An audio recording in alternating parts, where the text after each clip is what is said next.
Well, we got wildfires sweeping through West Los Angeles, but we're going to get a show out to you anyway, just in case we got to get evacuated at some point. Cross your fingers. We're hanging in there. We happen to live in an apartment complex that's just far enough south that the wildfires that tend to happen in the mountains don't usually get this far. But again, get the show recorded early, get some hard drives backed up, and just be ready. Hopefully all of you guys are out there safe wherever you might be. If you're in Los Angeles, that's certainly the thing you're thinking about. To everyone else who's not worrying about this kind of stuff right now, congrats on your safety. This is Buy Low, week 12. We haven't done a traditional Buy Low really since before the holiday break because we kept having these weird goofball schedules. And we did hot and cold, which revealed like all of them. But we haven't done a show that really lasered in on the main 3 or 4 names that I want you guys attacking right now and aggressively trying to acquire for your fantasy team. I'm Dan Besbris. This is Old Man Squad Fantasy Basketball. You can find me on Twitter, and you should, at Dan Besbris, DanBesbris. I know it sucks out there, but that's the way to win at fantasy. You got to be first to the trough, basically. Old Man Squad on Blue Sky Network, Old Man Squad Fantasy over on Instagram. Please like, rate, and subscribe to the content as we embark upon Buy Low week 12. How can I make this bigger? Is that the biggest? That's the biggest, right? Yeah. Well, if my face gets in the way, I'll move it a little bit farther. A lot of name brand guys, name brand, brand name, whatever, grace the Buy Low list this week. How many can we get at a proper discount? Let's look at the first name on the board, and that's the Beard, James Harden, who's over the last month ranked 118. That, good friends, is not particularly good for a guy that we drafted quite early. Over that stretch, it's about 10 games for Harden. He's at about 21 points, 6.6 assists. That's the part that's really chewing him up right now.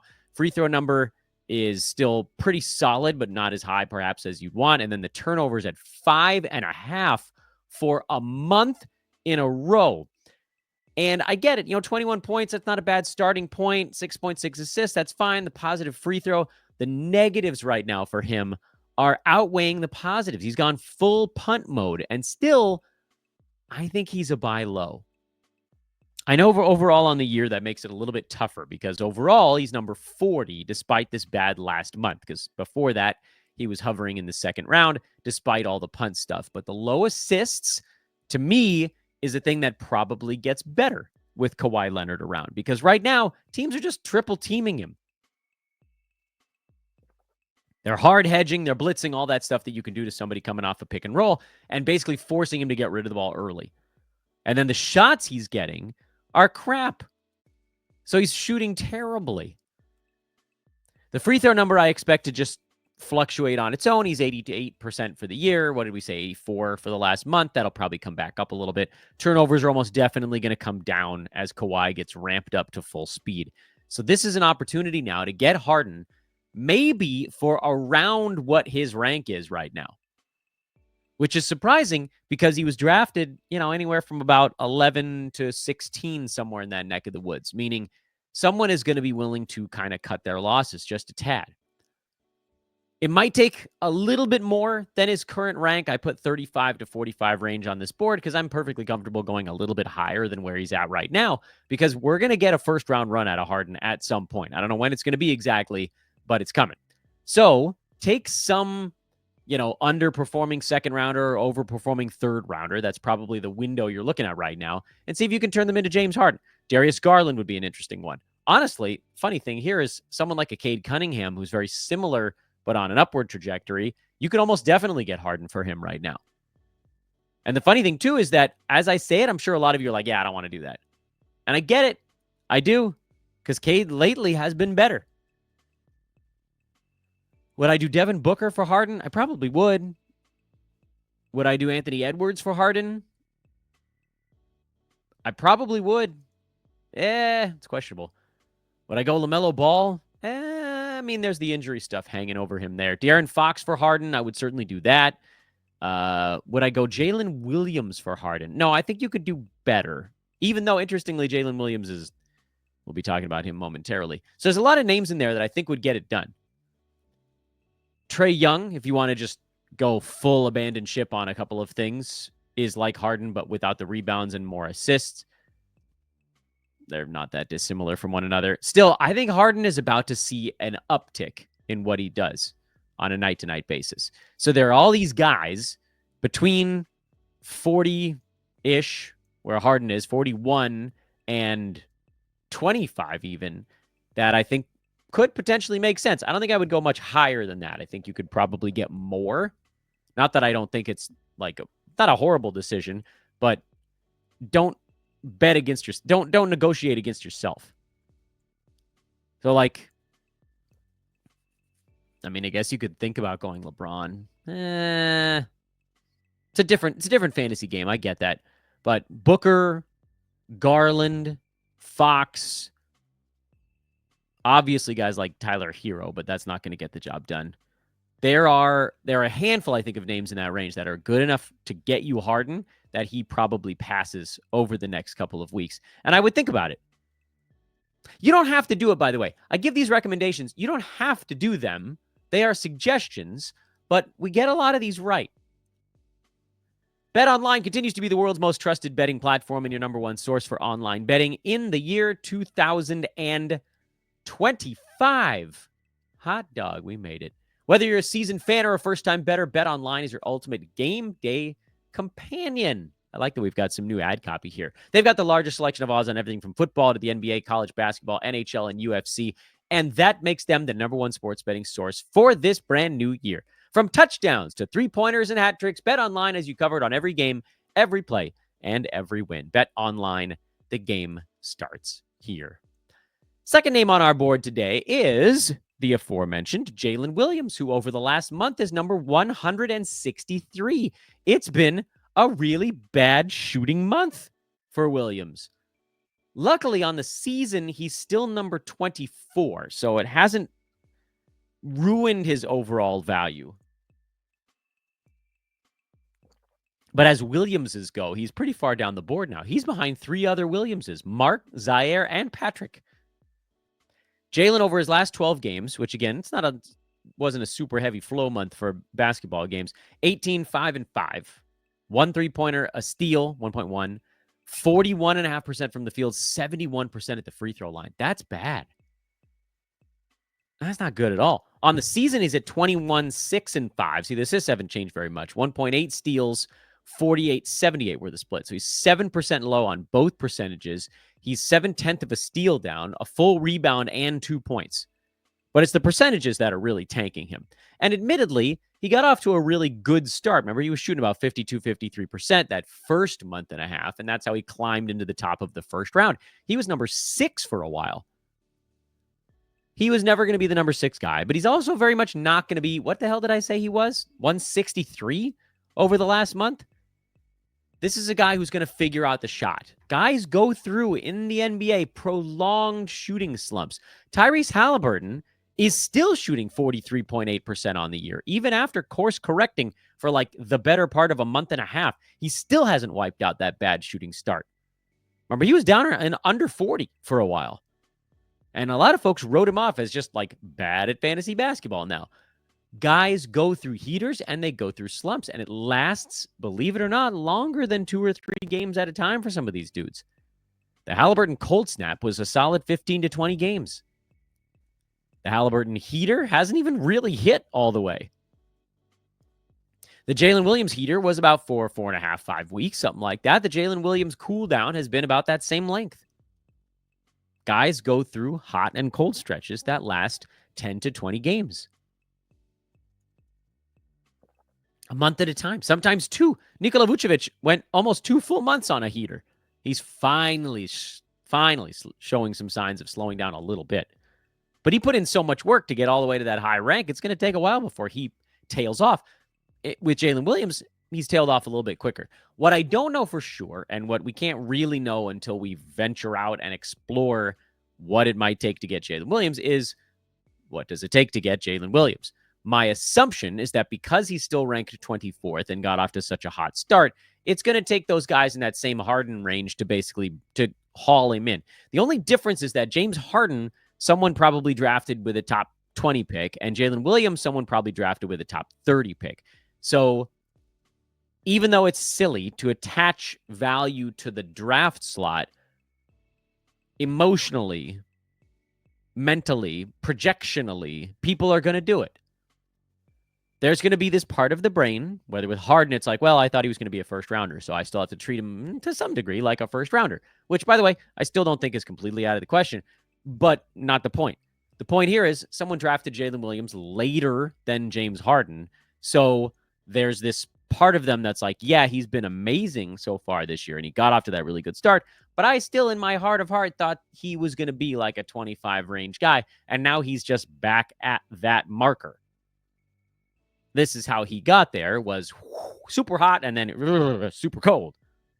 Some of these guys, they just sort of quietly, the drop-offs are a little bit less severe than it has been for Jalen. So look around in those same guys. My hope here is that even though he's number 24, you might be able to acquire him for somebody that's a little bit lower on the overall rank board, but maybe a bit hotter lately, like a De'Aaron Fox, prior to going down with his sore butt. Like a grumble. Man, how do we pull this one off? Maybe Jalen Brunson down at 49. He scores a lot. Could that get it done? Probably would have gotten it done after his 50-point game. Derek White, is that going to be enough? Dyson Daniels, is that going to be enough? It might be one of those ones where you have to package like Josh Hart and DeMar DeRozan, or Dyson Daniels and DeMar DeRozan, or something like that. You take somebody that's really close to Jalen Williams but doesn't have the first round potential that we've now seen out of Jalen, and you pair that guy up with someone from the 5th round. Because I don't know about a 1-for-1. I don't know that the 1-for-1 actually makes total sense. Could you get him for Tyler Hero? I doubt it. Would you want to give up Booker, Anthony Edwards, those types of guys? That's the thing. Like, there is that part of your brain that says you need to remember where you drafted this guy. Would you do it for LeBron? He's been a first rounder after his cold snap. Which of those guys is going to finish higher this year? I think it's probably pretty damn close, honestly. Jalen Williams played 3 more games because LeBron is frickin' 40. It does kind of feel like Darius Garland is the guy. Garland or Fox or Derek White. Those guys ranked between 25 and 30 that are kind of maxing out a little bit.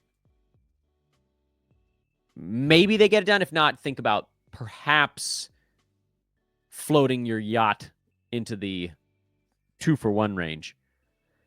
Next name on the board is Rudy Gobert, who's been so bad over the last month. Number 238. He's averaging like 9 and 9 over the last month. It's really bad. He's almost never been this bad. The beauty part is he wasn't very good even before this. So this is all disappointment. Rudy's number 99. Free throw numbers finally coming down to where we expected, which is in the 60s. The rebounds are at 10.5. That's super low for him. The 1.4 blocks is low. Those 61.5% free field goal, oddly enough, while good, is kind of low for him. But we saw some signs of Minnesota maybe shaking things up a little bit, moving some bodies around. DiVincenzo into the starting 5. We saw some extra Naz Reid in a recent game, who, by the way, played alongside Gobert for stretches.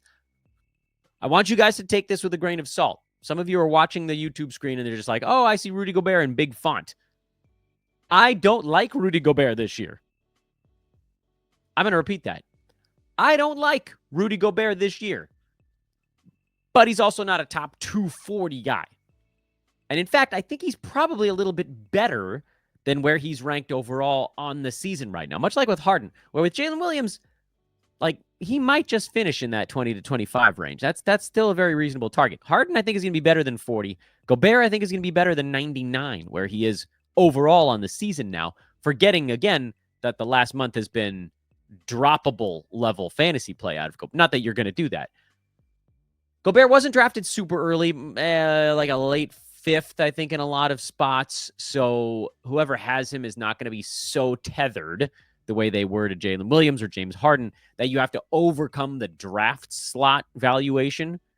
Where with Gobert, there's, I think, a casual acceptance from people that are just like, yeah, I drafted him at 60, but he ain't going to be a number 60 guy. But what they don't have their minds made up about is, what will he be? They're only at, yeah, I guess he's not going to be top 60. It's your job to convince them that you can give him some schmo. What does Larry David call him? A schmohawk? You can give him some schmohawk, and that is running at a consistent pace in that same range. And maybe you can snatch a Gobert, who I think there's a very reasonable chance he ends up a round or two higher than this. And I don't know how he gets there specifically. Field goal percent, rebounds would be my best guesses, as Minnesota maybe figures out who the hell they are near the halfway point of the season. Who are the guys near Gobert that are kind of maxing out right now? Andrew Wiggins is kind of maxing out.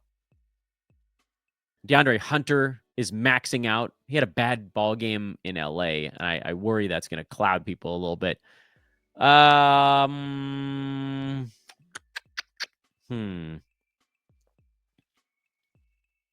His teammate, Randall.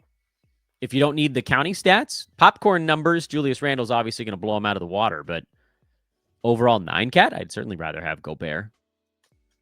That's an interesting one. So Randall would be an interesting choice.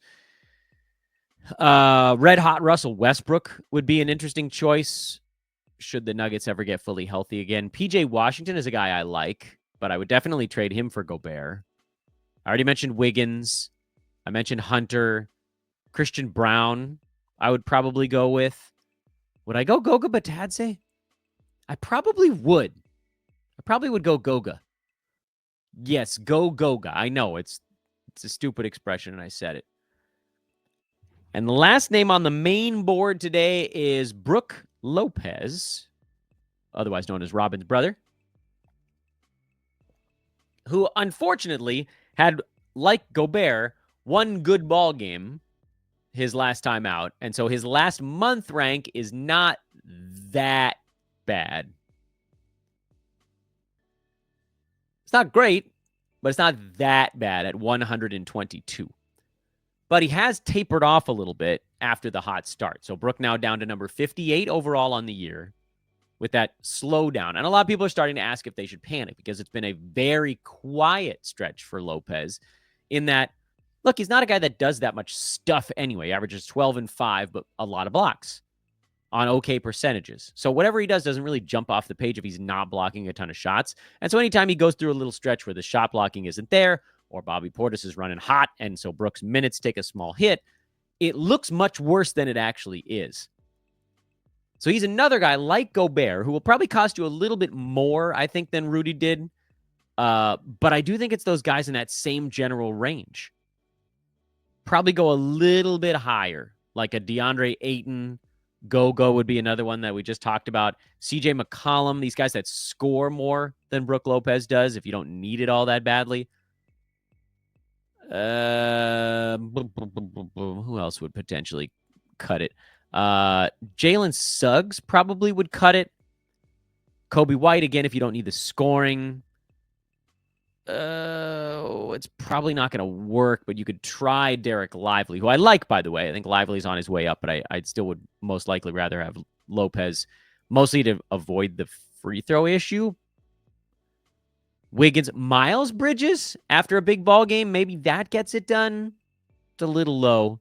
Austin Reeves is running hot as hell right now. Maybe that's the one that gets it done. Austin Reeves, use him right now and, punch up, basically.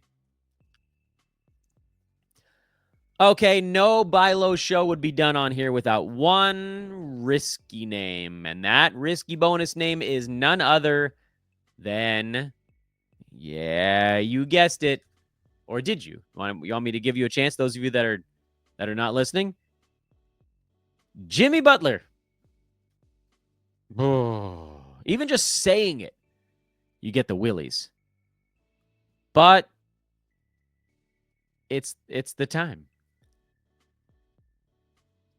He has asked out, and he's also, at least according to Chris Haynes, put some limitations on where he's willing to go. So this is going to be annoying.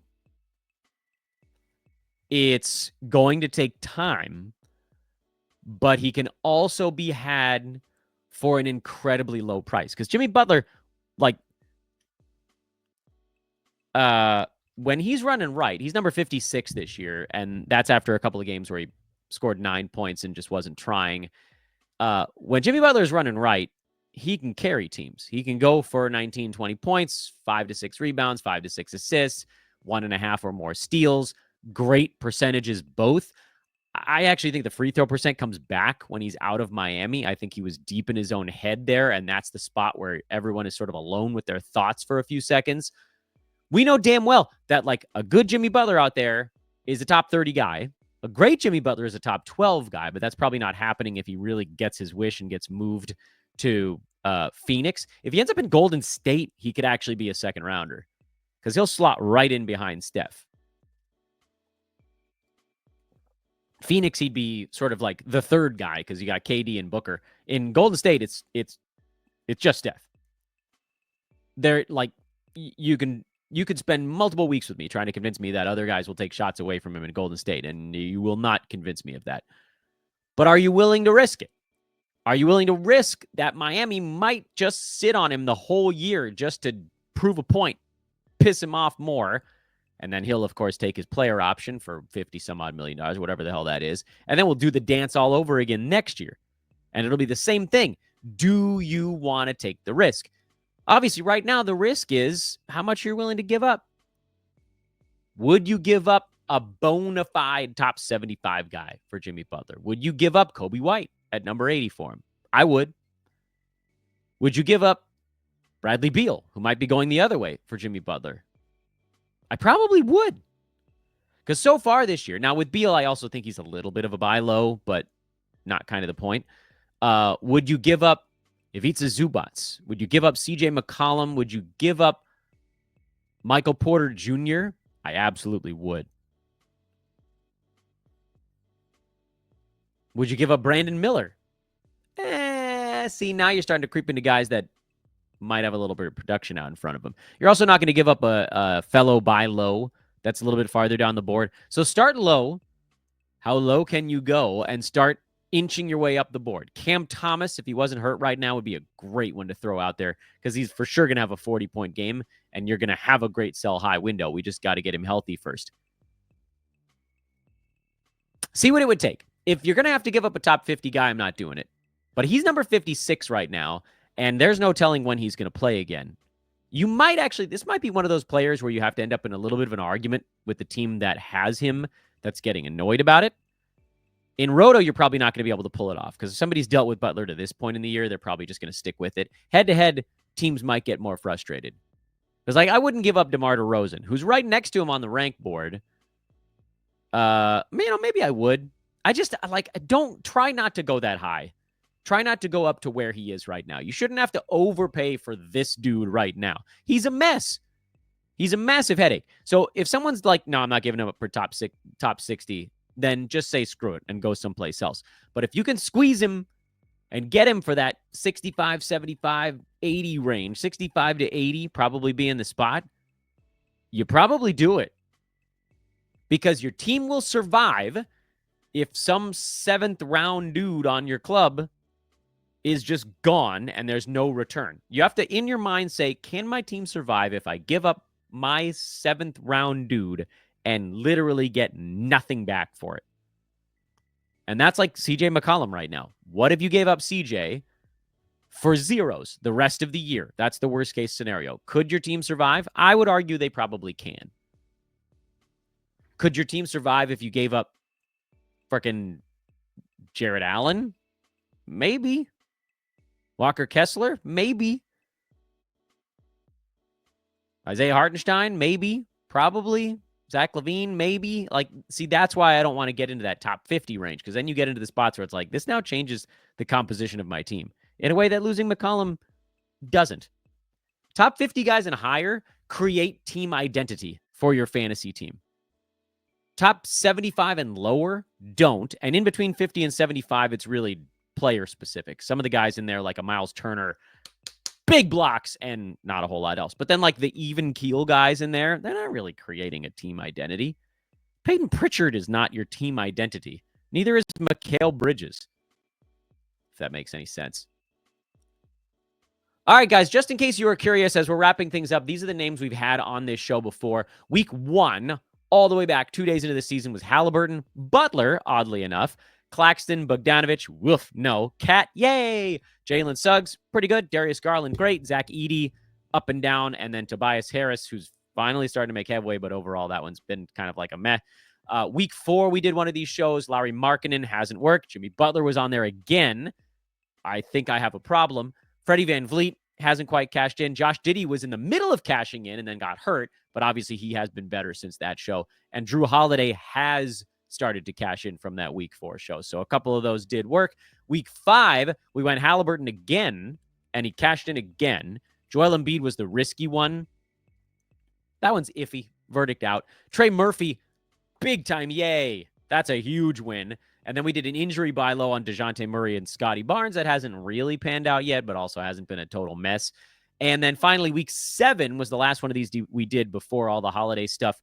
LeBron was in there, easy win. Desmond Bane, easy win. Austin Reeves, easy win. That week 7 show was like the easiest buy lows we've ever put out there as a trio. We've had individual ones that were easier to call, like Jalen Williams when he got off to a slow start last season. But that trio was such a series of no-brainers, and then D'Lo getting trade really locked in the Reeves side.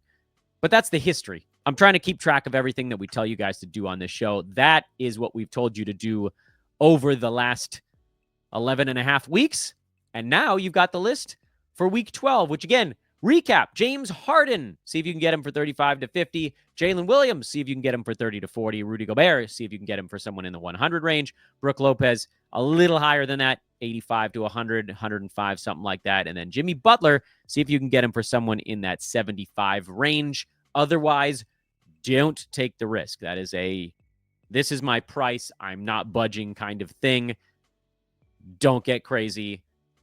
You don't want to lose this one. Like, rate, and subscribe on your way out. Please remember to like our trade deadline live show, which has indeed gotten a few more likes since earlier today when I last told you to do it. It's up to 428.